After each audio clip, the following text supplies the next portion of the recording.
Sir इसके लिए आप लोगों को हम जितना धन्यवाद कहें सर कम है। नहीं तो उस दिन जब हमने रिपोर्ट पहली बार देखी थी तो हमारे तो समझ में नहीं आ रहा था कि हम क्या करें। और आज सर आप लोगों को बहुत-बहुत धन्यवाद संजीव सर और रिंकी मैम को कि उनके माध्यम से हम आपसे मतलब ऐसे बात हुई और उनके माध्यम से जो है हम लोग ये कर पाए। नहीं तो फिर पता नहीं क्या-क्या होता, दवाएँ शुरू होती पता नहीं क्या होता। Thank you sir. वेलकम। और राय देने के लिए सर, हमने आपका माना राय सर, हमको बहुत फायदा हुआ sir. Thank you. Very good. जो टॉपिक आज हमारा है किडनी। तो किडनी ज्यादातर लोगों में नॉर्मली 2 होते हैं, किसी में कंजेनाइटली जुड़े होते हैं, किसी में एक ही होता है। मैं अल्ट्रासाउंड करता था तो लाइव देखता था। तो बहुत तरह की दिक्कतें किडनी में आज की डेट में हो रही है, लेकिन हम जानेंगे पहले काम क्या है, किडनी करता क्या है। तो जब किडनी को दिक्कत होती है तो वो काम प्रभावित होता है, तो आप लोग कनेक्ट कर पाएंगे। तो किडनी का काम यूरिन का फॉर्मेशन। यूरिन मतलब उसमें बहुत सारे वेस्ट प्रोडक्ट्स, हमारी रीनल आर्टरी वहां किडनी में जाती है और किडनी फिल्टर करती है ब्लड में जो निकल जाने वाली चीजें हैं, नॉर्मल किडनी। फिर यूरिन का फॉर्मेशन होता है और उससे यूरिन को हम समय समय पर बाहर करते हैं। ये हेल्दी कंडीशन, ये किडनी का एक काम है। इसके अलावा किडनी का काम है एक्सेस जो वाटर है वेस्ट के साथ साथ उसको भी डिस्पोज करना। एक active form of vitamin D है, उसका भी फॉर्मेशन किडनी में होता है। और आपको जान के आश्चर्य होगा कि जो रेड ब्लड सेल्स हैं, लाल रक्त कणिकाएं, आरबीसीस, उनको बनाने के लिए erythropoietin cortical cells, interstitial cells होती है, वहां से रिलीज होता है किडनी में। तो जैसे ही आपके शरीर में ऑक्सीजन की कमी होगी, जैसे आप हाई एल्टीट्यूड पर जाएं या दौड़ धूप कर रहे हैं तो आप हांफेंगे। जैसे ही हाइपोक्सिया होगा, एरिथ्रोपोइटिन रिलीज होगा और हमारे बोन मैरो को इंड्यूस करेगा और आरबीसी का फॉर्मेशन बढ़ जाएगा। आरबीसी का क्या काम, मेन काम है ऑक्सीजन कैरी करना। जो भी फेफड़े में ऑक्सीजन हम अंदर लेते हैं, पूरे शरीर की कोशिकाओं में पहुंचाने का काम, कैरी करने का काम आरबीसी करती है। और आरबीसी को बनाने में, उसको इंड्यूस करने में एरिथ्रोपोइटिन हार्मोन का जरूरी है, और एरिथ्रोपोइटिन बनाता है हमारा किडनी। इसके अलावा और भी कई हार्मोन है। एक रेनिन एंजियोटेंसिन सिस्टम है, इससे हमारा ब्लड प्रेशर मेंटेन होता है। अगर किडनी में दिक्कत है तो ब्लड प्रेशर में दिक्कतें होने लगती हैं, हाई होने लगता है। तो ये कुछ मुख्य काम हमने बात की। विटामिन डी बनाना है ना, active form, renin angiotensin system के थ्रू ब्लड प्रेशर मेंटेन करना, और एक्स्ट्रा जो उसका डिस्पोज करना। अब अगर इसमें समस्या आई, हम ज्यादा सिकनेस वाला पार्ट कवर नहीं करेंगे। हम लोग जब पढ़ते थे तो उसको बोलते थे, अगर किडनी काम नहीं कर रही है, अचानक कोई दिक्कत हो गई, उसको कहते एक्यूट किडनी फेलो, है ना, एआरएफ। या किडनी को कई नामों से जानते हैं, एक रीनल सिस्टम भी बोलते हैं, रीनल, है ना, या किडनी। और तो नेफ्रॉन आपने सुना होगा, जो बेसिक यूनिट है किडनी के फंक्शन की, नेफ्रॉन मतलब भी किडनी होता है। तो ये किडनी के अलग अलग नाम है। तो कोई बोलता है किडनी फंक्शन टेस्ट कराइए, कोई बोलता है रीनल फंक्शन टेस्ट कराइए। काम बेसिक चीज वही है कि किडनी काम कर रही है कि नहीं कर रही। तो जब एक्यूटली काम करना बंद कर दे तो पहले हम लोग बोलते थे एआरएफ, और जब धीरे धीरे हो तो उसे बोलते थे सीआरएफ, क्रॉनिक रीनल फेलोर। अभी फेल शब्द सुन के लोग ज्यादा डर जाते हैं, तो अभी उसका नाम कर दिया गया है एकेआई, है ना, एक्यूट इंजरी। कहीं एकेआई लिखा हो तो समझ लीजिए कि एक्यूट किडनी इंजरी है। और लंबे 3 महीने से अधिक किडनी अपना काम कर पाए तो अब उसको सीकेडी बोलते हैं, है ना, क्रॉनिक फॉर्म हो गया, क्रॉनिक किडनी डिसऑर्डर या डिसीज हो गई। तो ये जब एआरएफ या सीआरएफ होता है तो, या इस तरह की कंडीशन की शुरू होती है, तो कुछ लक्षण प्रकट होते हैं। वो लक्षण अगर हम देखते हैं तो आप सब अगर देखें तो जरूर ये समझ जाएं कि हमें उनकी हेल्प करनी है, या आगे हम इन्वेस्टिगेशन या एक्सपर्ट को दिखाएं। जो किडनी के एक्सपर्ट्स होते हैं उनको नेफ्रोलॉजिस्ट बोलते हैं। तो अब आपने देखा कि अगर किडनी काम कर रही है तो जो फ्लूइड है, एक्स्ट्रा पानी है, वो रिलीज होता है। और पानी हम कम पी रहे हैं तो पानी को रोकने का भी काम भी किडनी करती है, किडनी के नेफ्रॉन्स करते हैं कि जितना हाइड्रेशन है मेंटेन रहे, डिहाइड्रेशन ना होने पाए। अब अगर किसी का किडनी की वजहों का हम डिस्कशन बाद में करेंगे, काम नहीं कर पा रही है तो क्या होगा? पफिनेस चेहरे पर होगी, पीडल एडिमा, पैरों में सूजन होगी। क्यों? पानी रिलीज नहीं हो पा रहा है। और क्या होगा? थकान होगी। और क्या होगा? भूख नहीं लगेगी। उस आदमी का आयरन खाने के बाद भी, कुछ लोग ऐसे मिलेंगे जिनका हीमोग्लोबिन कम है, आप आयरन दे रहे हैं और बढ़ नहीं रहा है, तो एक कारण ये हो सकता है कि किडनी ठीक से काम ना कर रही हो। और किडनी ठीक से काम नहीं कर रही है तो एरिथ्रोपोइटिन जो हार्मोन है वो नहीं बन रहा हो। तो कभी कभी आप किसी को चेरी आयरन दे रहे हैं और हीमोग्लोबिन नहीं बढ़ रहा है, तो मे बी किडनी का फंक्शन डिस्टर्ब हो गया हो। तो भूख नहीं लगेगी, विटामिन डी का एक्टिव फॉर्म नहीं बनेगा तो क्या होगा? हड्डियों में दर्द होगा। क्यों?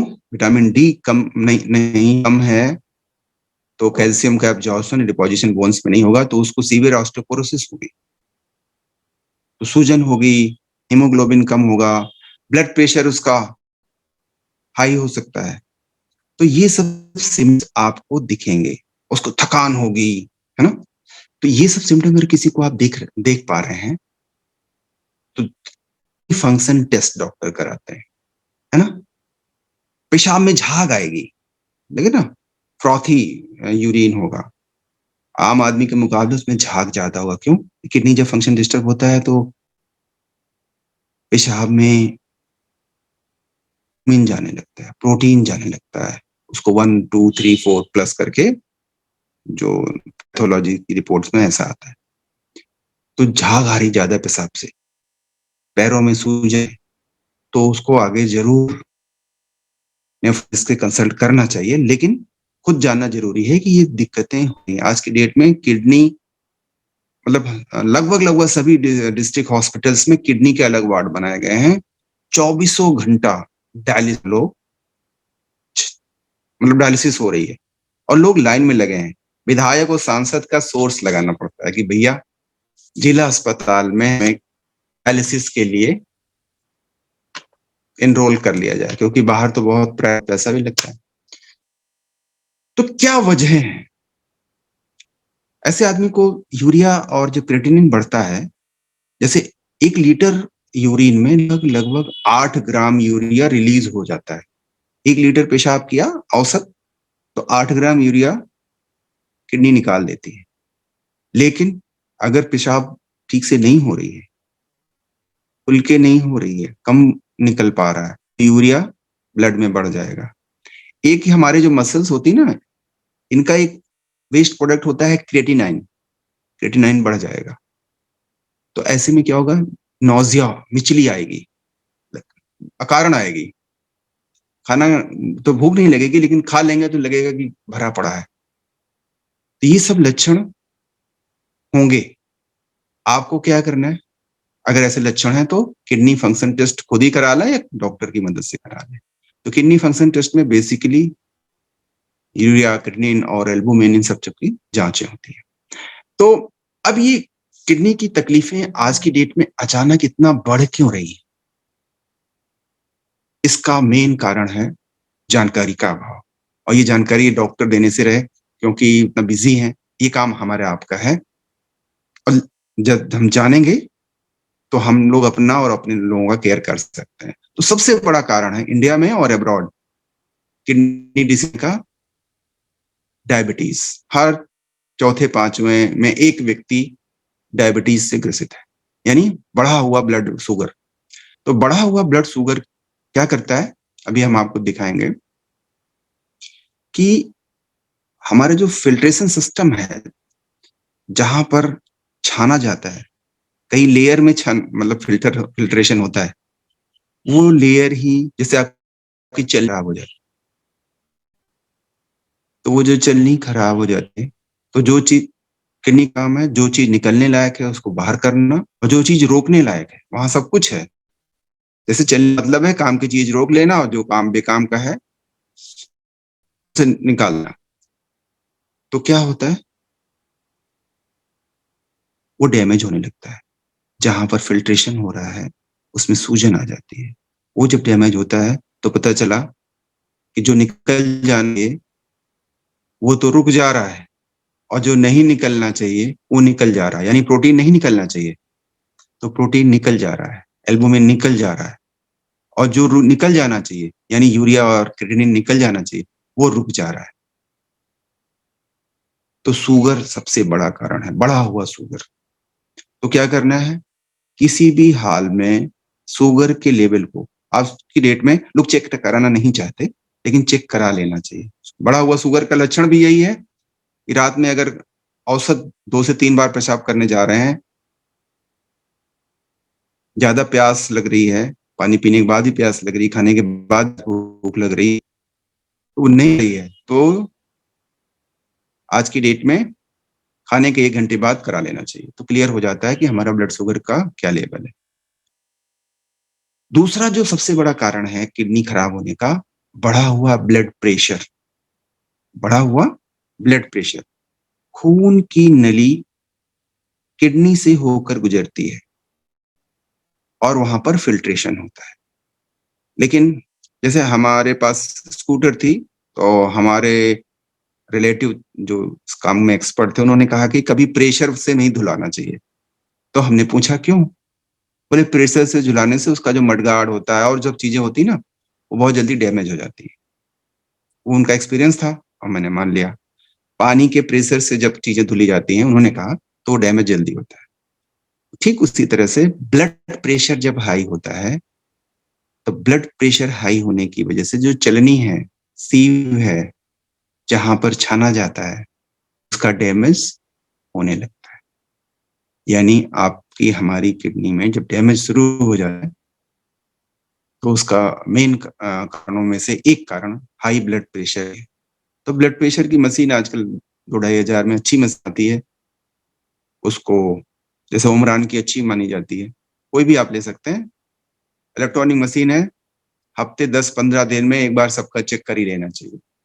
120-80 नॉर्मल है, +-10, लेकिन लोगों का 150-200 तक है, और कुछ लोगों को 100 के ऊपर भी है और उन्हें पता नहीं है। वो कह रहे हैं चक्कर आता है, चक्कर की दवा लेने आए।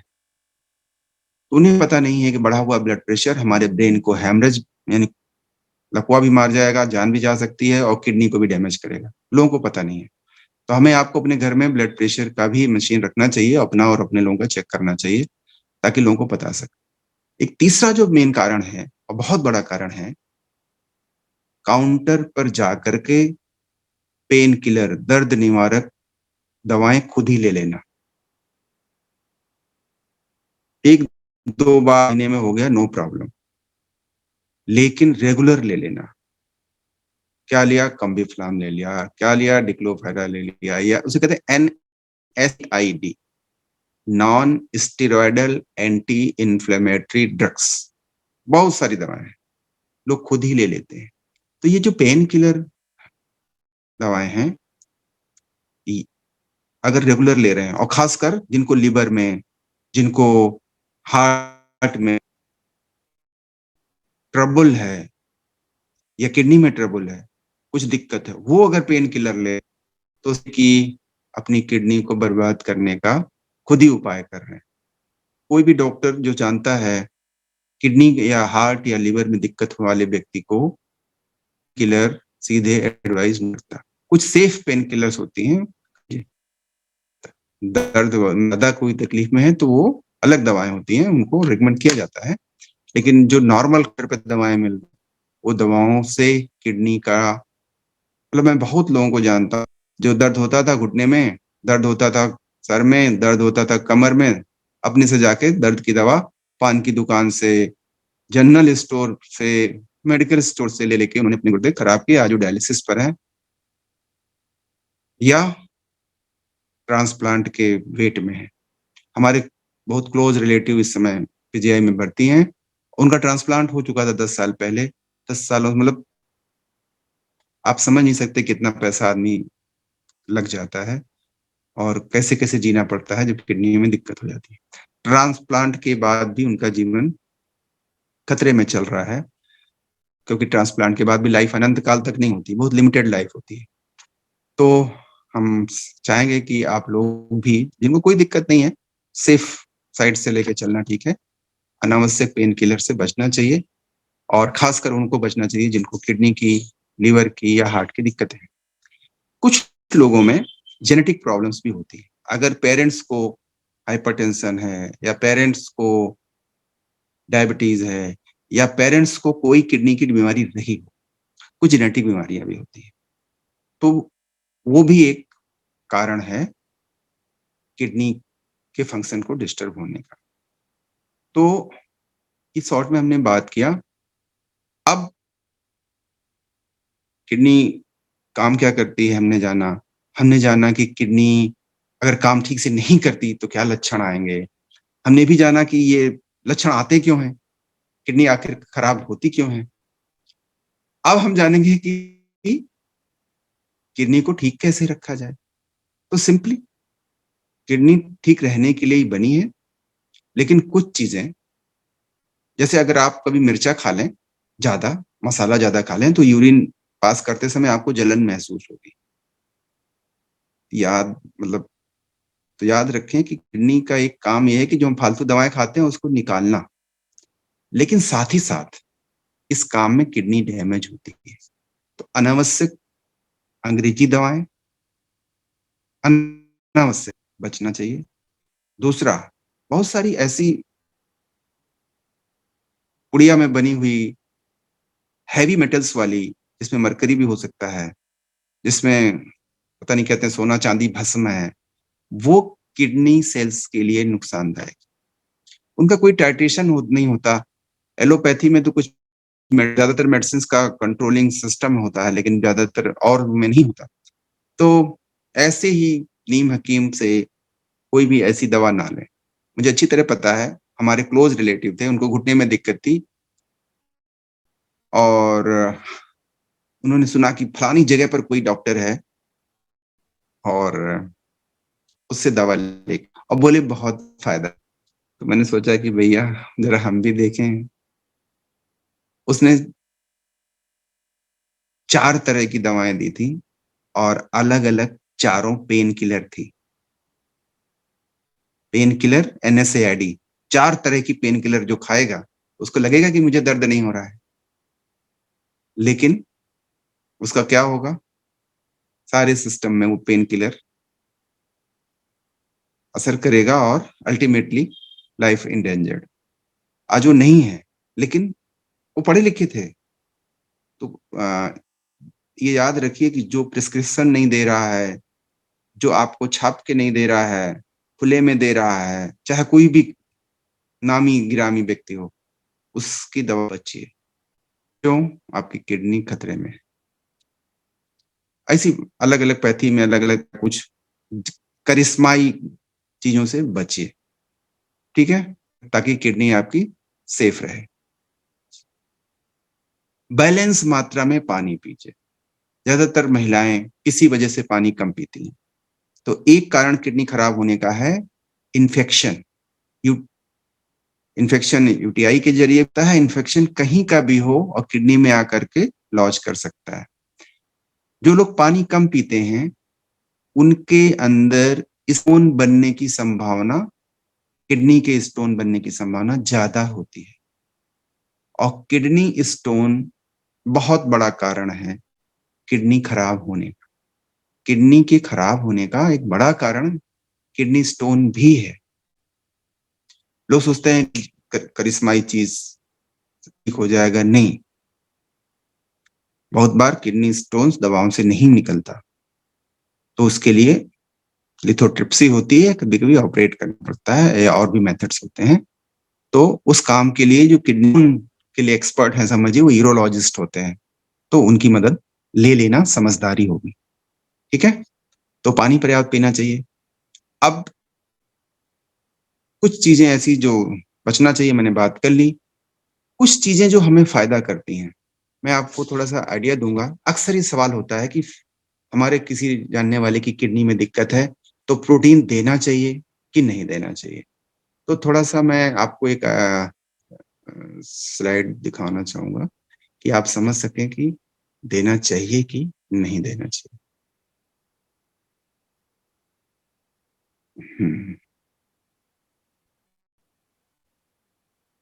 तो थोड़ा सा समय लग रहा है, तो हम आपको बता दें कि क्यों देना चाहिए और क्यों नहीं देना चाहिए। ऐसे समझेंगे कि अभी हमने बात की यूरिया और किटनिन की, तो यूरिया और किटनिन दोनों मसल या प्रोटीन के बेस्ड प्रोडक्ट हैं, डेरिवेटिव्स हैं। और ये जो डेरिवेटिव्स हैं, तो पहले धारणा थी और आज भी धारणा है कि ये क्रिएटिनिन और यूरिया बन रहा है, तो हम जब प्रोटीन नहीं लेंगे तो नहीं बनेगा। लेकिन याद रखें, प्रोटीन नहीं लेंगे तो क्रिएटिनिन या बनना बंद नहीं होगा, क्योंकि और जो यूरिया है ये तो हमारी मसल के विखंडन से बन रहा है। हमारे जहां पर फिल्ट्रेशन होता है, जो मेम्ब्रेन है और कुछ सेल्स हैं, वो बेसिकली वहां पर प्रोटीन की बहुत सख्त जरूरत होती है प्रॉपर फिल्ट्रेशन होने के लिए। तो ये आप ध्यान से, अगर आपको इमेज दिख रही है तो मैं आपको, आप ध्यान से अगर देखें तो ये 3 लेयर है, और तीनों लेयर में सबसे ऊपर आप देखें, अगर इसको इनलार्ज कर सकें तो छोटे छोटे डॉट्स हैं जो ब्रोकन उसमें किल किए गए हैं। ये जहां 1 लिखा है, ये जो ग्रीन और पिंक और येलो कलर में है, ये डिफरेंट टाइप ऑफ प्रोटीन्स हैं। ये 1 जो लिखा हुआ है 1, ये डिफरेंट टाइप ऑफ प्रोटीन्स, ये जो इनसर्किल किया हुआ है, ये अगर नहीं है ये, तो फिल्ट्रेशन और प्रभावित होगा। ठीक है, इसको छोटा कर दें प्लीज। और हमारी सेल्स जिनकी थ्रू ये फिल्ट्रेशन होता है, जिनको पोडोसाइट्स कहते हैं, तो अगर आप नीचे जहां लिखा हुआ है इसके स्क्रीनशॉट भी ले सकते हैं। तो ये 3 तरह की जो प्रोटीन है, जिसमें से एक है नेफ्रिन, एक है पोडोकैलेक्सिन, एक है पी कैडरिन। ये प्रोटीन्स अगर प्रॉपर नहीं है तो सीरम एल्बुमिन और गामा ग्लोबिन ये ब्लड स्ट्रीम से बाहर निकल जाए यूरिन में। ये तीनों प्रोटीन मिलके काम की जो प्रोटीन एल्बुमिन और ग्लोबुलिन, इसको रोकते हैं। तो कहना क्या चाह रहे हैं, हमें एक अमाउंट में हाई क्वालिटी, जिसमें सभी एसेंशियल अमीनो एसिड हों, ये प्रोटीन चाहिए, जिसमें बल्क में नहीं, जैसे चना या राजमा या छोला या दालें, ये हाई क्वालिटी प्रोटीन नहीं प्रोवाइड करते। हाई क्वालिटी का मतलब जिसमें सभी एसेंशियल अमीनो एसिड हों। तो आपके पास सभी एसेंशियल अमीनो एसिड वाला प्रोटीन है, वो जरूर देना चाहिए। जितने भी बड़े सेंटर्स हैं, इंक्लूडिंग पीजीआई, किसी भी स्टेज की, सीकेडी हो, स्टेज 2, 3, 4, 5, किसी भी स्टेज की 90 और इसके ऊपर है तो स्टेज 1 है फिल्ट्रेशन रेट। और अगर लेस देन 15 हो गया पर ml पर मिनट तो स्टेज 5 हो गया। स्टेज 5 का मतलब एंड स्टेज, अब उसको रिवर्स नहीं कर सकते। उसका परमानेंट इलाज है या तो डायलिसिस या तो ट्रांसप्लांट।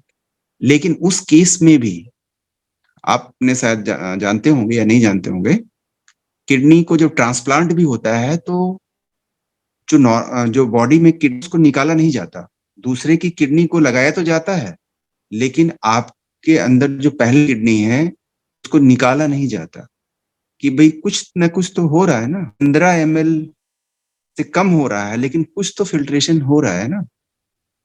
तो उस फिल्ट्रेशन को भी बनाए रखने के लिए हाई क्वालिटी प्रोटीन की जरूरत होती है, और ये चाहिए लो डोजेस में।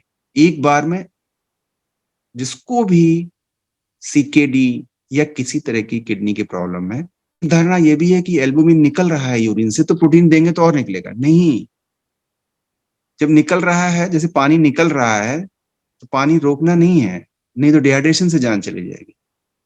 किसी को भी डायरिया हो रहा है तो पानी रोकना, पानी देना है, ओआरएस के साथ देना है।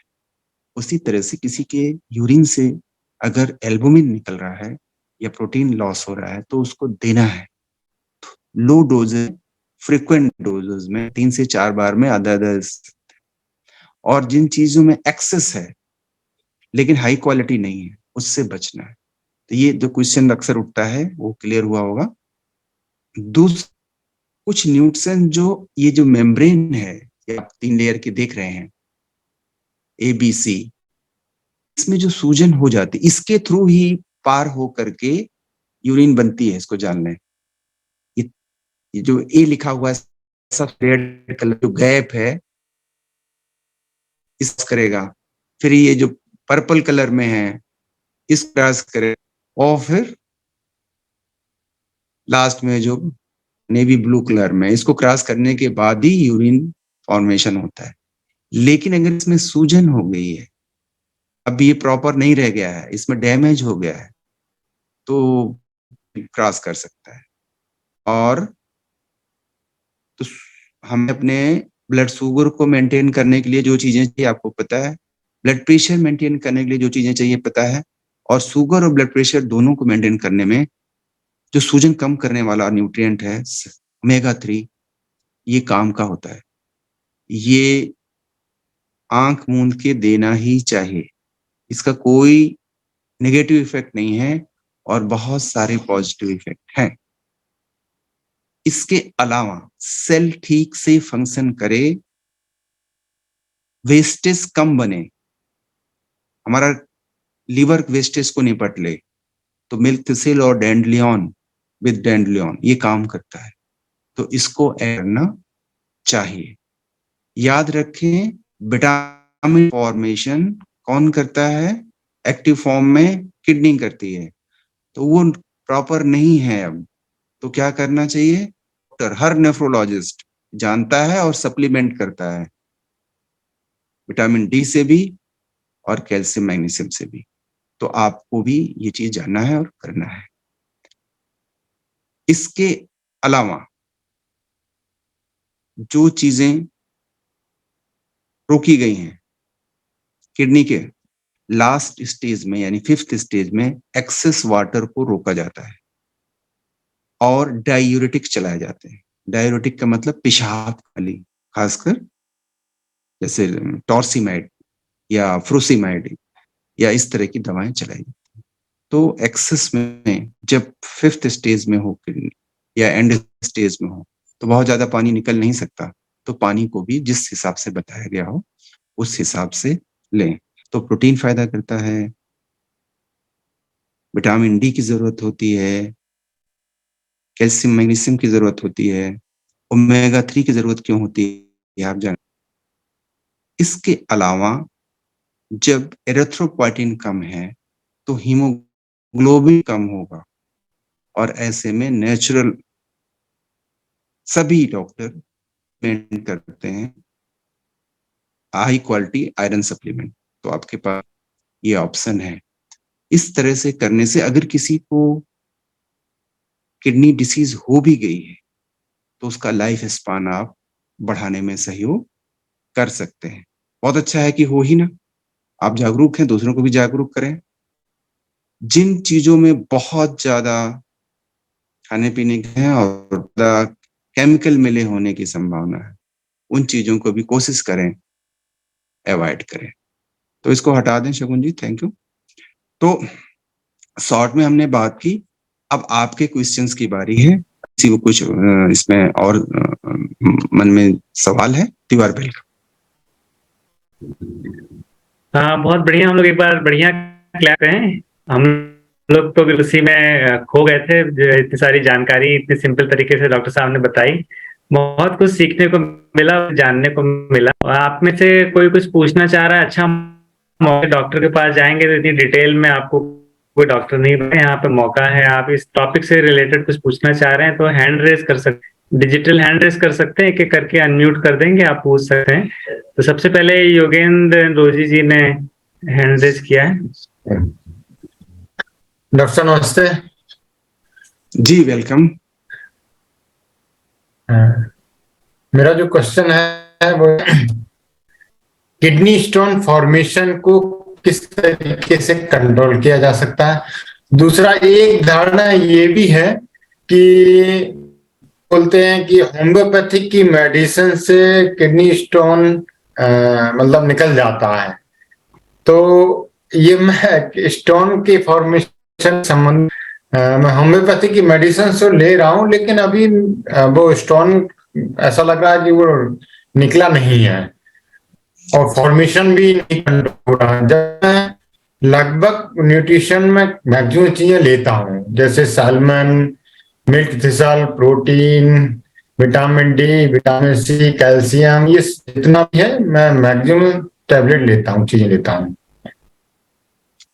बहुत अच्छा सवाल है। अगर स्टोन है तो बेहतर है जो एडवांस टेक्निक्स हैं यूरोलॉजिस्ट की मदद से उसको निकलवा लें। भी शॉर्टकट और पैर से बचें, क्योंकि लंबे समय तक आपका ब्लॉकेज बना रहता है तो डैमेज होने लगती है। मतलब किसी और ऑथेंटिक सिस्टम में जाकर के उसका ट्रीटमेंट करा लें। कोई भी कारगर नहीं होता अगर साइज बड़ा है। तो मतलब आप पानी पिएंगे तो फ्लश होने की संभावना तब होती है जब साइज छोटा हो।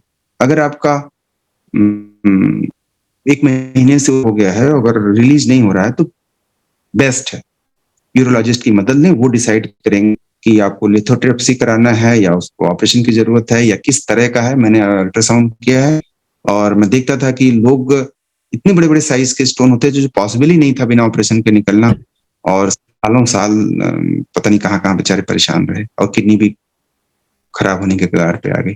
ठीक है, ठीक है, थैंक यू डॉक्टर साहब।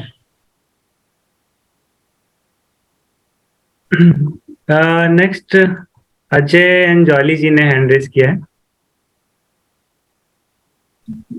नमस्कार डॉक्टर साहब, मैं बोल रहा हूँ।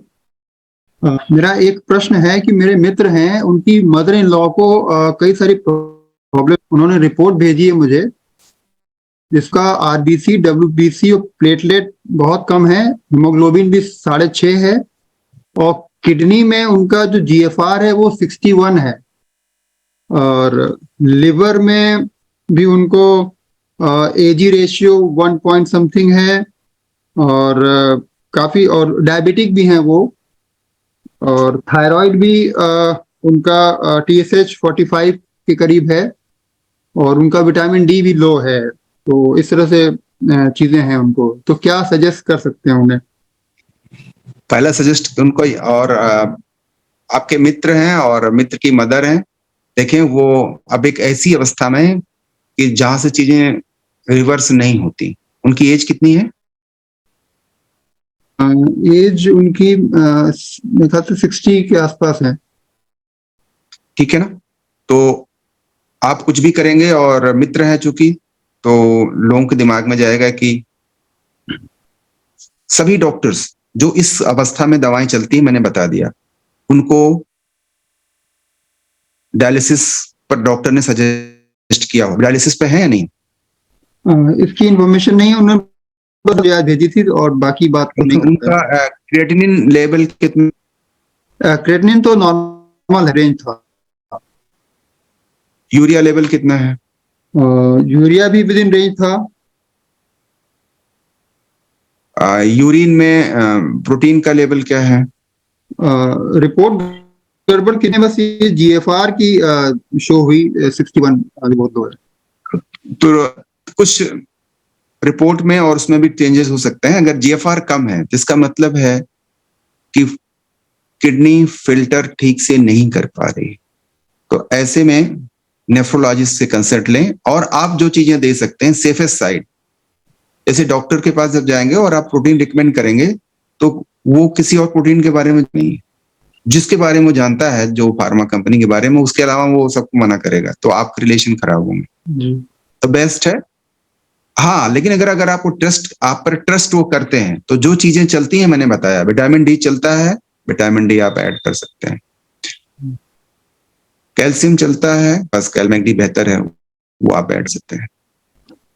इसमें हीमोग्लोबिन कम होता है, डेफिनेटली आप हीमोग्लोबिन बढ़ाने के लिए आप चेरी आयरन ऐड कर सकते हैं। हमने बताया प्रोटीन कितना चाहिए, मैं जो रिकमेंड करता हूं एटलीस्ट 4 डिवाइडेड 10 में 5 ग्राम, 5 ग्राम 4 टाइम्स, लो डोज में फ्रिक्वेंट यानी 4 टाइम मैं रिकमेंड करता हूं, और हर समझदार जो नेफ्रोलॉजिस्ट है ये रिकमेंड करता है। तो ये चीजें आप उनको कर। Okay, thank you. हाँ, बहुत बढ़िया। डॉक्टर साहब, एक क्वेश्चन है, जैसे आपने भी कहा कि उसमें प्रोटीन लेवल क्या है उसमें यूरिन में, तो नॉर्मल के टेस्ट में आ जाता है ये सारे जितने आपने अभी पूछे थे?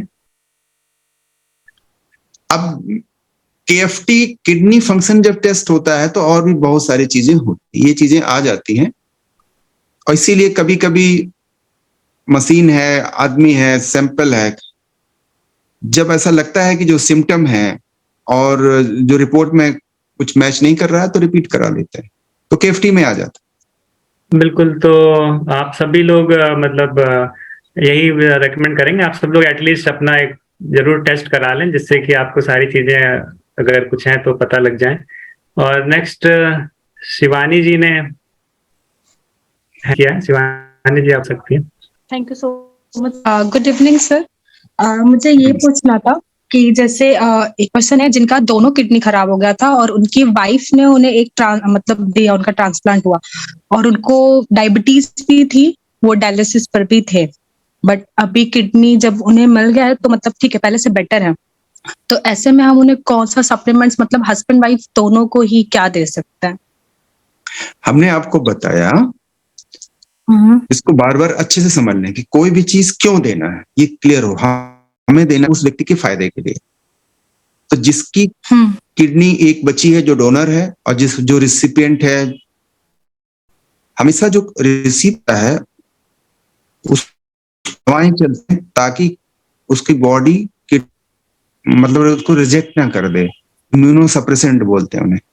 तो खैर, तो दोनों केसेस में एक्स्ट्रा न्यूट्रिशन जो उनके काम का हो हमें जानना चाहिए। हमने बताया इन्फ्लेमेशन कम करने के लिए बस ओमेगा 3 है, और सबके शरीर में इसकी जरूरत है, और one of the most powerful natural anti inflammatory nutrient है जो हमें देना चाहिए और लेना चाहिए। दूसरा, ऑलरेडी जानने चल भी रहा होगा, ऐसा नहीं है कि हम आप जान रहे हैं, वो जो नेफ्रोलॉजिस्ट है वो भी जानता है, वो भी चलाते हैं, हाई क्वालिटी चल रहा होगा। तो दोनों लोग ना दें, अगर उनके पास है तो आप बताएं कि ये इसकी क्वालिटी और इम्प्रूव्ड है तो आप उसको रिप्लेस कर सकते हैं, दे सकते हैं। अगेन मैंने बताया जब विटामिन डी का एक्टिव फॉर्म किडनी में बनता है और वो डिस्टर्ब हो जाता है, तो दूसरे की किडनी हमारे शरीर में आती है, वो भी ठीक से काम नहीं करती है, कुछ हद तक करती है। तो इसके पास एक ही किडनी बची, अब दोनों किडनी का एक ही पर लोड है, उसको भी प्रोटीन की जरूरत है। क्यों है? हमने बताया कि हर सेल बेसिकली उसका जो मेजर हिस्सा है प्रोटीन से बना है, और जहां पर जिस मेम्ब्रेन में फिल्ट्रेशन हो रहा है वहां भी प्रोटीन का रोल होता है। तो इसलिए हमें सभी नेफ्रोलॉजिस्ट हाई क्वालिटी का मतलब है जिसमें सभी एसेंशियल अमीनो एसिड हों। सभी एसेंशियल अमीनो एसिड होने का मतलब यह है कि हमारी बॉडी की सेल्स प्रोटीन फैक्ट्री, सबसे ज्यादा प्रोटीन हमारी सेल ही बनाती है, लेकिन रॉ मटेरियल बाहर से चाहिए। रॉ मटेरियल क्या है? बाहर से हमारी डाइट में एसेंशियल 9 एसेंशियल अमीनो एसिड होना चाहिए, और 9 एसेंशियल अमीनो एसिड आप रट सकते हैं, है ना? Yes sir. चाहे तो किसी को रटा हो तो ठीक है, नहीं रटा हो तो आपके डिब्बे पर लिखा हुआ है सभी एसेंशियल अमीनो एसिड, जिसमें से leucine, leucine, lysine, methionine, cysteine, phenylalanine, threonine, tryptophan and valine and histidine, ये एसेंशियल अमीनो एसिड्स हैं। इन्हीं से 26 लेटर इंग्लिश के होते हैं, इन्हीं से सारी पूरी डिक्शनरी भर जाती है, पूरा लिटरेचर भर जाता है, लेकिन ये 26 लेटर चाहिए। उसी तरह से ये 9 अमीनो एसिड चाहिए, तो ये देना है। ओमेगा 3 देना है। सेल का फंक्शन अच्छे से हो सके, उसकी एनर्जी सेल की बनी रहे, तो उसमें मेन है बी कॉम्प्लेक्स ग्रुप का, वो देना है। और विटामिन डी देना है। विटामिन डी का जो काम है वो आपको पता है। इसके अलावा और बहुत सारे काम है। इसको जान लें कि जो रेसिपिएंट होता है वो हमेशा इन्फेक्शन के उसमें होता है। जो जिसने किडनी रिसीव किया है, जिसको ट्रांसप्लांट हुआ है, वो हमेशा इम्यूनोसप्रेसेंट लेता है, तो उसको इन्फेक्शन का भी चांस बहुत ज्यादा होता है। उसको कहा जाता है भीड़ में ना जाए, मास्क लगाएं वगैरह। तो प्रोटीन से इम्यूनिटी भी अच्छी होती है। वो जिनका ट्रांसप्लांट हुआ है उनको प्रोटीन लेना चाहिए, उनको नेचुरल बी लेना चाहिए, उनको ओमेगा 3 लेना चाहिए, ये मिनिमम लेना चाहिए। विटामिन डी और कैलमैग अगर आपने सुन लिया तो ये चीजें हमें क्लियर हो कि कोई बीमारी है तो न्यूट्रिशन की जरूरत और बढ़ जाती है। लेकिन किडनी की केस में क्यों जरूरी है, ये आपने समझा कि फिल्ट्रेशन बना रहे इसलिए जरूरी है, सेल्फ यानी नेफ्रॉन काम कर सके इसलिए जरूरी है। तो कोई उसमें हवा समझने की जरूरत क्या करें, हाँ इनको तो ट्रांसप्लांट हुआ है, आप जाने कि इसलिए जरूरी। विटामिन डी किडनी ठीक से नहीं बना सकती क्योंकि वो खुद ही बीमार है, तो विटामिन डी वाला काम कौन? विटामिन डी कैल्शियम के एब्जॉर्प्शन, बोन में डिपोजिशन के अलावा और फंक्शन है, जिसमें से एक फंक्शन है इम्यूनिटी। तो बढ़ाने का काम विटामिन डी करता है। और खासकर ये कोरोना काल में बहुत अच्छे से रिसर्च हुआ, बहुत अच्छे से प्रूव हुआ। जितने लोग भी कोरोना से मरे उन सभी में विटामिन डी का लेवल बहुत कम था। और जिनको विटामिन डी सप्लीमेंट, वो लोग ज्यादा इन्फेक्शन था, अप टू 85-90% तक वो सब भी रिकवर हो गए। तो जिन्होंने रिसीव किया है उनको भी, और जिनके पास एक ही किडनी बची डोनर बनने के बाद, उनको विटामिन डी सप्लीमेंट जरूर जरूर जरूर दें। और उसका जो रोल है बोन में, तो आप कैल्शियम मैग्नीशियम भी दें।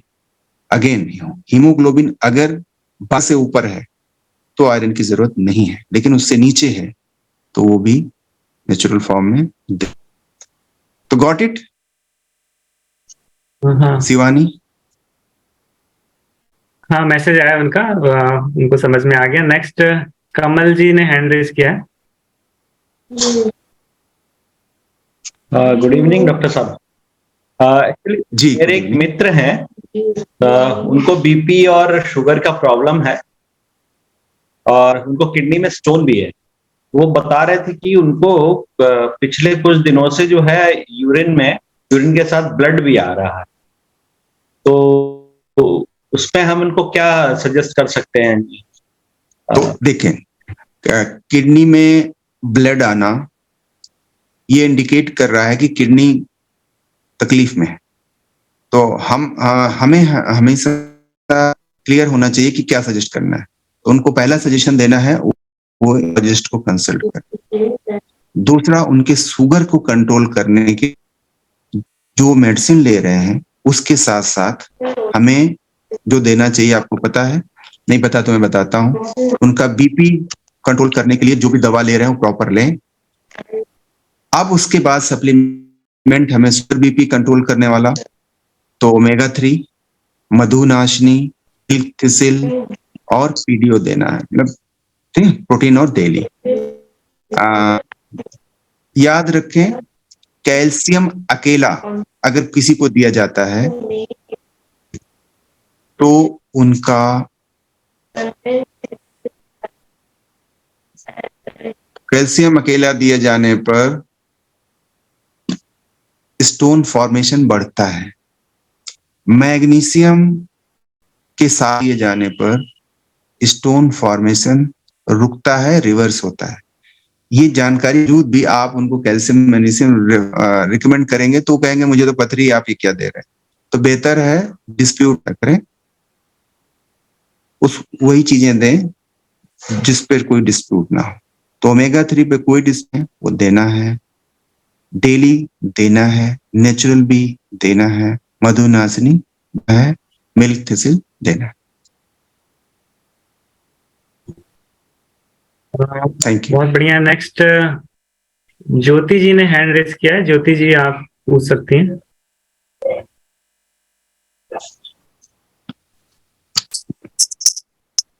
Good evening sir. Good evening. Hello, good evening sir. Good evening sir, मेरी नेबर है तो उसको कई बार क्या होता है, 1 घंटे में कई बार 2 से उसको यूरिन जाना होता है। तो कई बार बाहर जाना होता है तो बड़ी परेशान हो जाती है। तो लंबे टाइम के लिए वो करने अराउंड 40। हाँ, कुछ लोगों ओवर एक्टिव ब्लैडर की भी दिक्कत हो सकती है इतनी समस्याओं के साथ। जैसे उनका अगर ब्लड शुगर नॉर्मल है, उनका KFT या RFT नॉर्मल है, अगर मान लीजिए नॉर्मल है इन केस, तो उनका ओवर एक्टिव ब्लैडर वालों को भी ये दिक्कत होती है। कुछ लोगों को ऐसा होता है। अच्छा। कुछ मेडिसिन आती हैं वो आप यूरोलॉजिस्ट की मदद से ले सकती हैं, लेकिन कुछ लोगों को इस कंडीशंस में बी कॉम्प्लेक्स ग्रुप की विटामिन करती हैं, तो स्पेशली B1 का, तो आप उनको ठीक है सर, नेचुरल बी रिकमेंड। और अगर ब्लड शुगर है या उनकी किडनी में कोई फंक्शन में प्रॉब्लम या सर कोई टेस्ट करवाना हो तो बता दीजिए, फिर मैं बता दूंगी उस तरह की अगर कोई प्रॉब्लम हो गई तो। पहले तो उनका ब्लड शुगर टेस्ट कराएं, ब्लड शुगर और KFT करा लें। ठीक है सर। और नेचुरल करा लें। चलिए, बहुत बढ़िया। डॉक्टर साहब, ये KFT और RFT दोनों एक ही टेस्ट होते हैं कि अलग अलग होते हैं? फंक्शन टेस्ट या रीनल फंक्शन टेस्ट सेम चीज है, बस लैटिन ग्रीक का अंतर है। अच्छा। किडनी अंग्रेजी भाषा का शब्द है और जो रीनल सिस्टम है वो लैटिन भाषा का है, तो मतलब एक ही। नेक्स्ट पूनम सरोज जी ने है ना।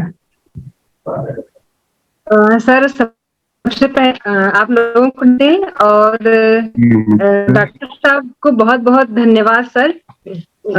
और सर, हमको बस ये पूछना था कि 13 फरवरी को सर हमारी ऐसे मतलब को ये मेरी मतलब ऐसे ये, तो इसमें हमने आपसे पूछा था कि मेरे हस्बैंड की उम्र जो है 43 ईयर्स और उनका सर शुगर लेवल जो था 309 पॉइंट आ रहा था। तो आपसे जब हमने बात किया तो आपने जो जो सप्लीमेंट हमको बताए तो उसी दिन से 14 तारीख से अब तक लगातार सब कुछ वैसे ही चल रहा है। तो बीच बीच में और भी हम लोगों ने कई बार टेस्ट करवाया, तो जिसमें सर एक बार इनका आया है 3 मार्च को हमने कराया था तो 207 था, और अभी 18 मार्च को करवाया तो 144.7 आया है। तो सर अभी ये पूछना है कि क्या जो सप्लीमेंट्स हैं तो सर उसी रेशियो में भी चलते रहेंगे या कुछ घटाना बढ़ाना है? सर आपकी आवाज नहीं आ रही है। अच्छा मैडम, आपका कहना है कि उनका जो 300 के ऊपर ब्लड शुगर लेवल था, न्यूट्रल लेने से फायदा हुआ, अब सामान्य श्रेणी में आ गया है, रैंडम, ऐसा कहना चाह रही हैं आप? जी सर। Very good. तो क्या कोई अंग्रेजी दवा भी चलती है? नहीं सर, उस दिन हम लोग जो है डॉक्टर साहब जो जिनके हम लोग दिखाने गए थे वो दवा दिए थे, लेकिन हम लोगों ने दवा शुरू नहीं की। तो हमने आपसे पूछा मतलब ये हमने, तो आपने ये सप्लीमेंट जो भी बताए तो हम लोगों ने दवा शुरू नहीं किया, बस सप्लीमेंट ही चला, बस यही सब। तो थैंक यू पूनम मैडम हमारे बीच आने के लिए। क्या क्या न्यूट्रिशन आपने दिया, फिर से बताएं। सर इसमें मिल्क थिसल आपने बताया था, नेचुरल बी है, मधुनासिनी है, प्रोटीन, डेली ओमेगा और ABH, और कभी कभी ये विटामिन D भी उसमें शामिल कर लेते थे सर, दोनों टाइम लेते हैं इसको अभी भी।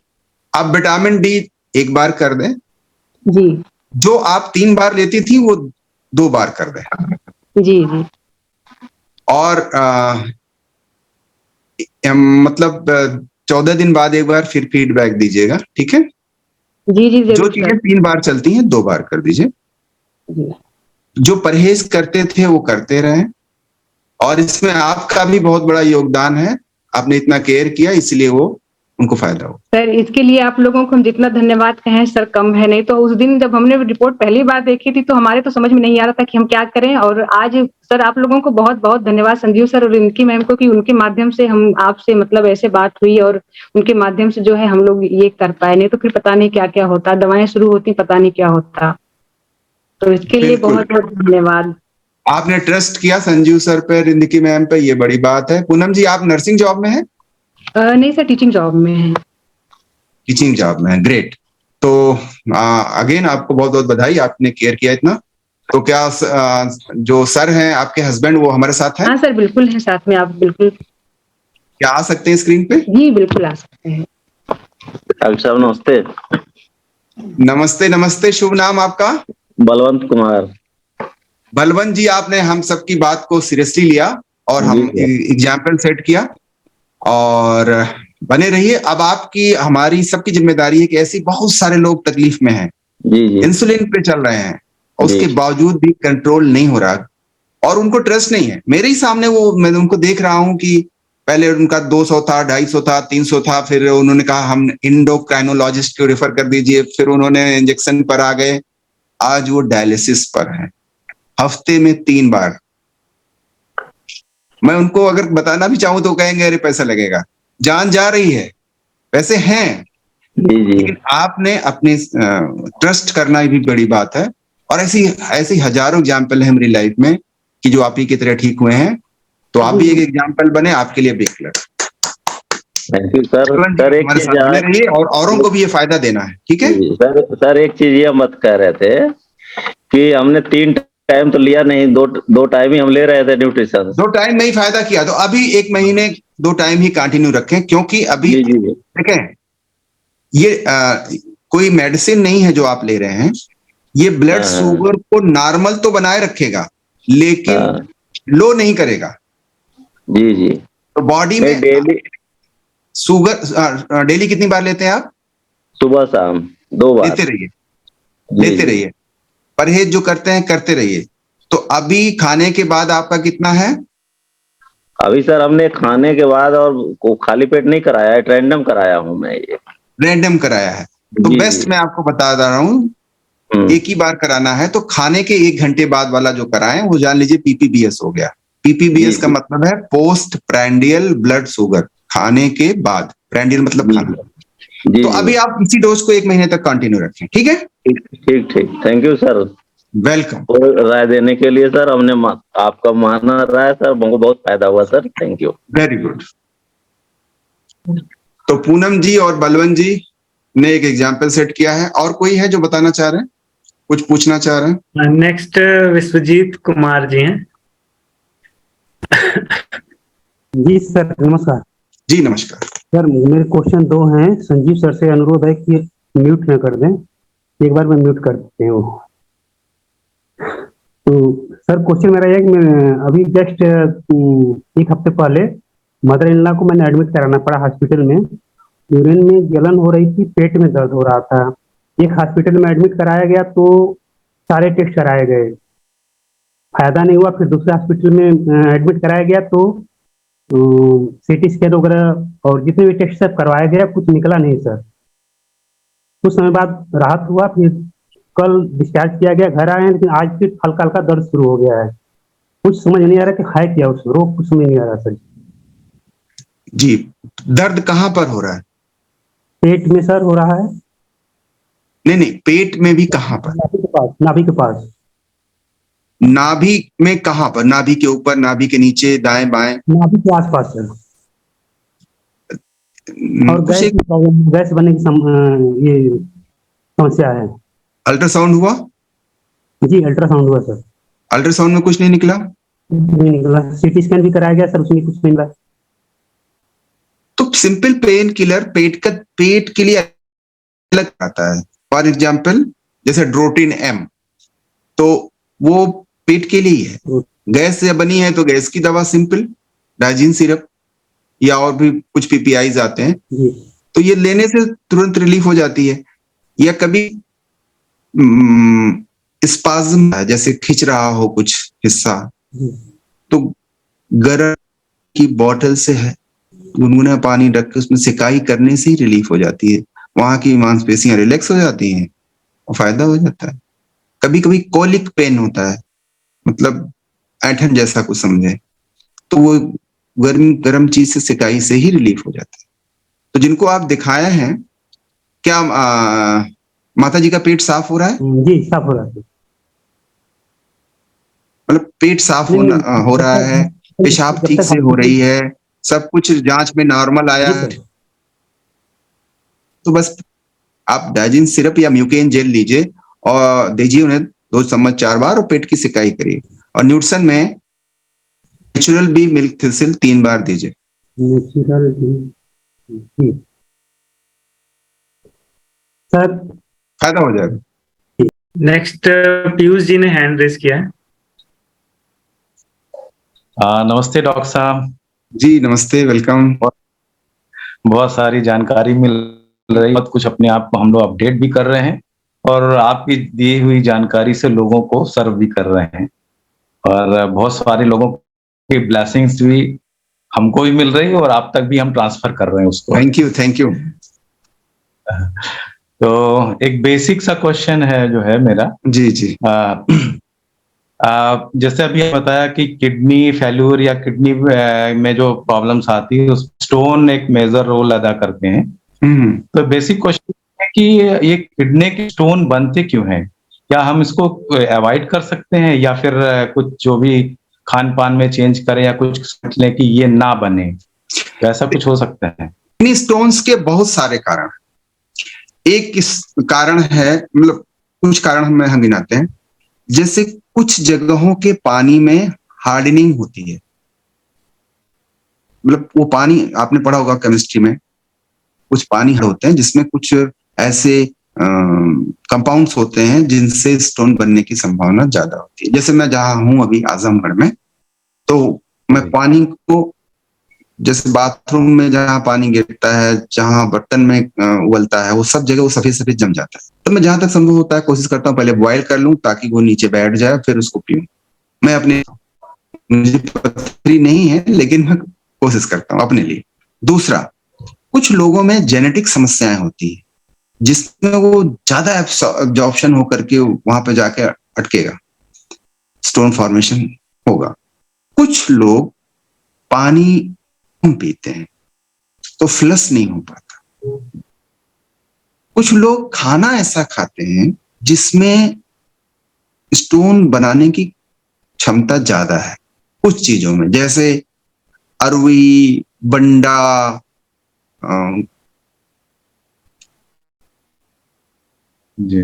और मटर, घुइया, इस तरह की चीजों में भी ऑक्जेलेट टाइप के जो स्टोन्स होते हैं उनके बनने की संभावना ज्यादा होती है। तो एक हो गया कुछ खाना, जैसे खीरा है तो वो स्टोन को क्लियर करने में हेल्पफुल है, लेकिन घुइया बंडा है वो खास तरह का स्टोन बना सकता है। जैसे कम पानी पीना स्टोन बनाने में सहयोग कर सकता है, तो हम पानी पर्याप्त पी करके क्लियर कर सकते हैं। कुछ पानी में, जहां पानी में हार्डनिंग है, उसको हम बॉयल करके उसको स्टोन बनाने वाला हिस्सा है उसको हम फिल्टर कर सकते हैं, निथार सकते हैं। तो ये चीजें हैं जिससे मतलब काफी हद तक स्टोन से बचा जा सकता है।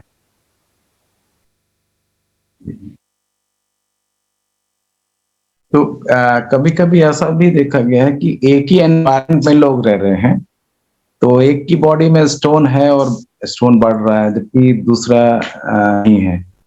तो क्या ये बॉडी में जो कुछ इस तरह के जो एसिड्स बनते हैं वो भी क्या स्टोन फॉर्मेशन को बढ़ावा देते हैं? पता है ना कि अब जैसे हैबिट है, किसी को एक्स्ट्रा पानी पीने की हैबिट है, जैसे मुझे एक्स्ट्रा पानी पीने की हैबिट है, और हमारे ही घर में है उनको बहुत कोशिश करनी पड़ती है, पानी क्यों पीना वगैरह वगैरह। तो अब मेरे दिमाग में इतना चला गया कि मैं पानी क्यों पी रहा हूँ, फ्लश होना चाहिए।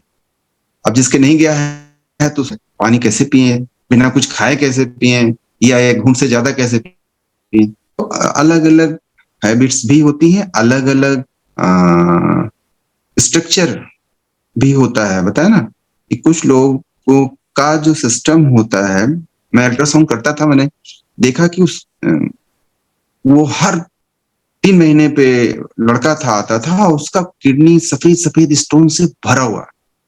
तो एक जेनेटिक बीमारी भी होती है जिसमें जितना कैल्शियम का एब्जॉर्प्शन होना चाहिए उससे कई गुना ज्यादा ब्लड में आज एब्जॉर्ब हो जाता है, वो वहां जाकर स्टोन फॉर्मेशन करता है। वो रेयर में होता है लेकिन वो भी होता है जो। तो सब मतलब अलग अलग लोगों पे अलग अलग पर डिपेंड होता है। लेकिन एक है, अगर बॉयल करके निथार करके कोई पर्याप्त पानी पी रहा है, पर्याप्त का मतलब गर्मी के दिन में 8-10 ग्लास एक्स्ट्रा पानी पीने का सो के उठते ही, खाना खाने के 1-2 घंटे पहले, तो फ्लश होगा, ये नॉर्मल है। लेकिन किसी को अगर जेनेटिक बीमारी है, और उस जिसकी बात में बात कर रहा हूँ, ऐसे कई केसेस हमारे सामने है कि जिसमें वो बेचारे सारी चीजें करा रहे हैं और फिर कुछ दिन बाद बन जाए, तो वो जेनेटिक बीमारियां भी कुछ लोगों। Thank you doctor. बहुत बढ़िया, आप हो गया। तो हम लोग जल्दी जल्दी 1-2 क्वेश्चन और ले लेते हैं। RS रॉय जी रिस्क किया है।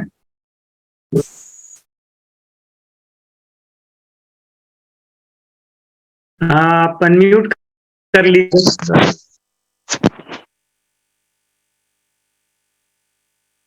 RS रॉय जी आप पूछ सकते हैं, आप अनम्यूट। सर जी डॉक्टर साहब को नमस्कार। जी नमस्ते जी सर, संजीव साहब को और जो आप लाइन है मिस्टर पीएन प्रसाद साहब को बहुत धन्यवाद जिन्होंने आपसे मुलाकात कराई। सर मेरा क्वेश्चन मेरी मदर से रिलेटेड है सर। लगभग 80 ईयर्स है सर। उनको मेजर प्रॉब्लम सर, उसको भी दिखाया हर जगह से हुई, तो टेस्ट में समझ में डॉक्टर सर ये वर्ड बोले कि इनका किडनी सिकुड़ रही है। तो उसके लिए उन्होंने दवा तो कोई कंटिन्यूअस नहीं चलाया, परंतु ये कहा कि इनका जो वाटर टेकन है सर वो लिमिटेड रखिए, अप टू 1.5 से 2 लीटर सर। लिक्विड फॉर्म में चाहे कुछ भी हो, अगर पानी लेती हैं या लिक्विड फॉर्म में कुछ भी लेती हैं तो 1.5 से तो रखना है सर।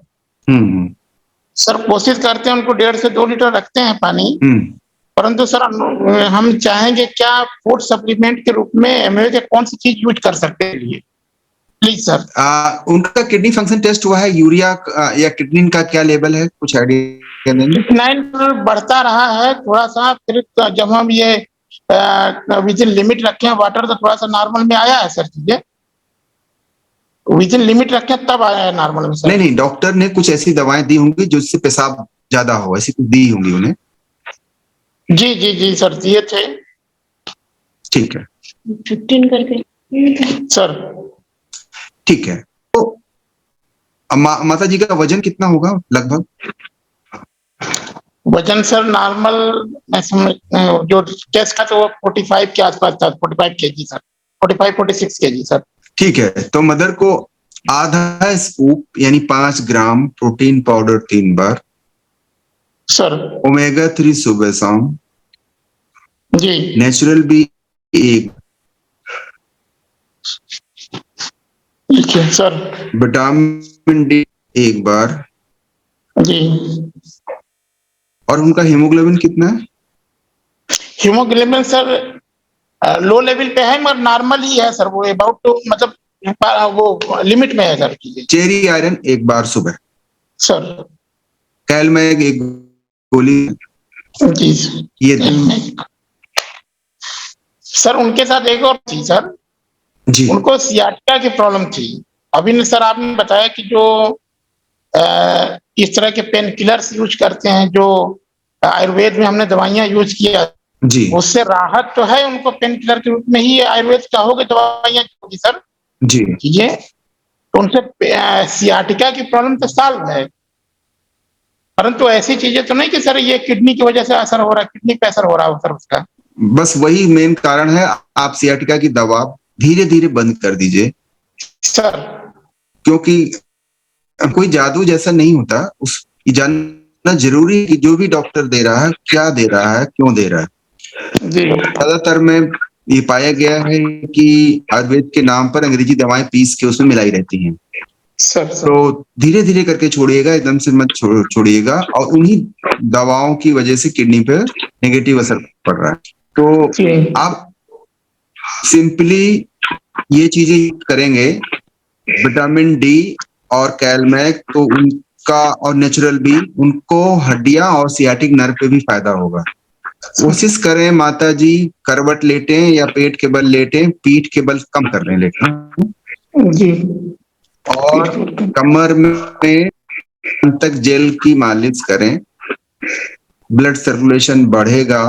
कोई आयुर्वेदिक की दवा मतलब हफ्ते भर के बाद, हफ्ते भर या 10 दिन के अंदर बंद कर दीजिए, धीरे धीरे करके जी। अब जैसे कोई भी, कैसे जाने की दवा क्या है, उसमें पूरा डिटेल लिखा है, अगर कौन सी चीज कितनी है, कहाँ बनी है, और उसका जो ट्रेडमार्क है, ये सब है, तो मान सकते हैं कि हाँ। और जब उसका कुछ भी रिकवरी है तो फिर बचिए, क्योंकि आयुर्वेद के नाम पर अंग्रेजी दवाएं पीस के लोग दे रहे हैं और हाई डोज में दे रहे हैं। तो उससे अभी जैसे ऋषिकेश का बहुत प्रचार आता था, जो मिर्गी की दवाएं देता था बंदा, और वो पकड़ा गया, उसका मतलब संसद में पता चला कि यही अंग्रेजी दवाएं हाई डोज में पीस पीस के दे रहा था, जिससे बहुत लोगों को जा रही थी। अब वो फ्रंट पेज में बड़े बड़े पेपरों में निकलता। तो बचना है।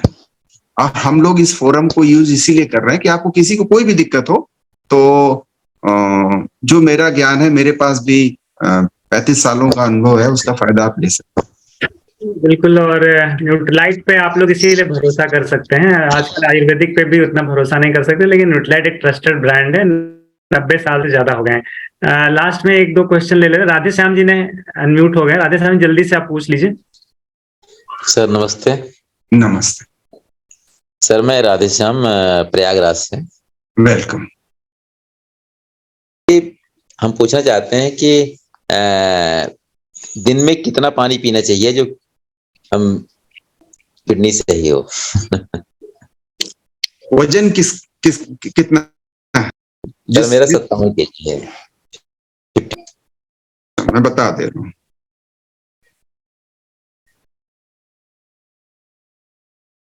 आपको दिन में औसत 3 लीटर पानी पीना चाहिए। जी सर, जी सर।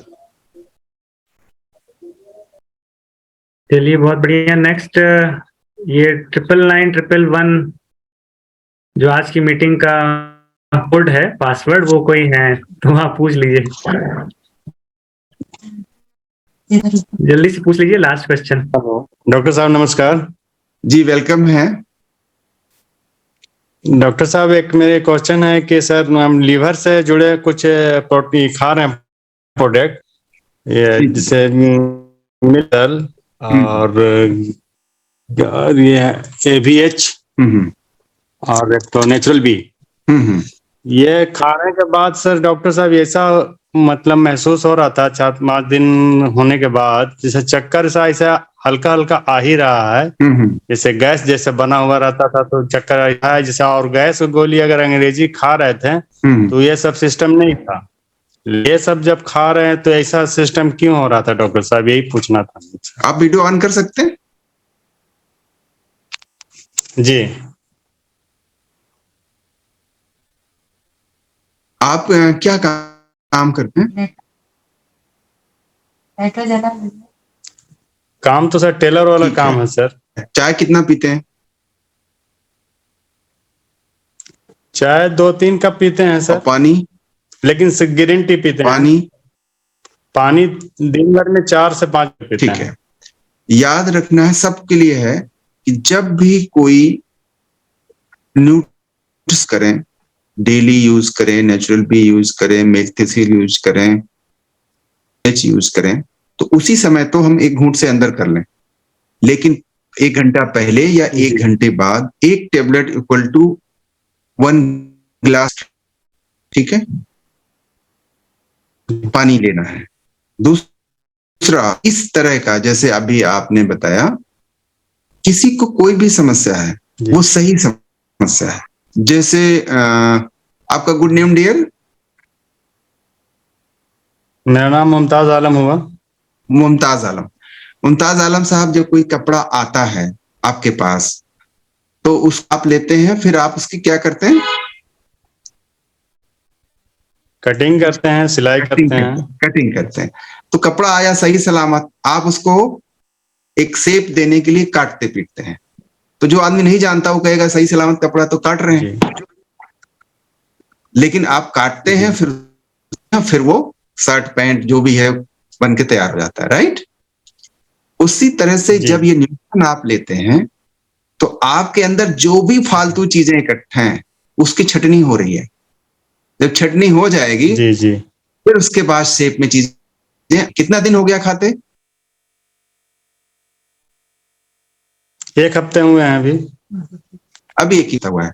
तो 15-20 दिन और लगेगा। जब फालतू चीजें निकल जाएंगी तो आप फिर रिफ्रेश हो जाएंगे। तो इसको कंटिन्यू रखिए, एटलीस्ट 2 से 3 महीना इसको कंटिन्यू, तो आपका एनर्जी लेवल, आपका सारा जो शरीर का फीलिंग है सब कुछ चेंज हो जाएगी। आपने इसके लिए आपको बहुत बहुत बधाई, और ये बताने के लिए भी और पूछने के लिए भी बहुत बहुत आपको शुक्रिया कि आपने ये पूछा। सबके लिए जानना, किसी को आप न्यूट्रिशन देते हैं तो इस तरह के अगर सिम्टम आ रहे हैं तो जानिए कि काम है। कोई भी काम, चाहे कपड़ा सिलना हो चाहे बिल्डिंग बनना हो, तो कोई बिल्डिंग बनेगी तो या कोई सड़क बनेगी तो बड़ा कुछ धूल गर्दा मिट्टी पता नहीं आएगा, लेकिन जब बन जाएगा फिर उस पर आसानी होगी। तो उसी तरह से जब न्यूट्रिशन का रिजल्ट आ जाएगा 1-2 महीने बाद, तो इसीलिए आप लोग हर मीटिंग में कनेक्टेड रहिए, तो आपके बहुत सारे क्वेश्चन अपने आप उसका मिल जाएगा। और हम लोग को वाकई में इस सेशन से फायदा हो रहा है, तो वो और आप सबकी तरफ से हम चाहेंगे एक बहुत जोरदार तालियां हो डॉक्टर साहब के लिए।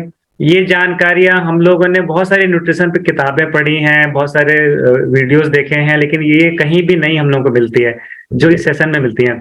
इस सेशन का अगर हम लोग टिकट पे भी लगाएं तो कम है, क्योंकि इतनी सारी इंफॉर्मेशन जो लाइफ से जुड़ी हुई है जिससे हमारी लाइफ बढ़िया हो सकती है। हम लोग हॉस्पिटल्स के खर्च सकते हैं, ये सब जानकारियां यहाँ पे मिलती हैं। तो आप लोग जरूर कनेक्टेड रहिए और भी लोगों को कनेक्टेड रखिए। तो आप सभी लोगों को गुड नाइट। हम लोग नेक्स्ट ट्यूसडे फिर से मिलेंगे। Thank you sir, thank you all of you.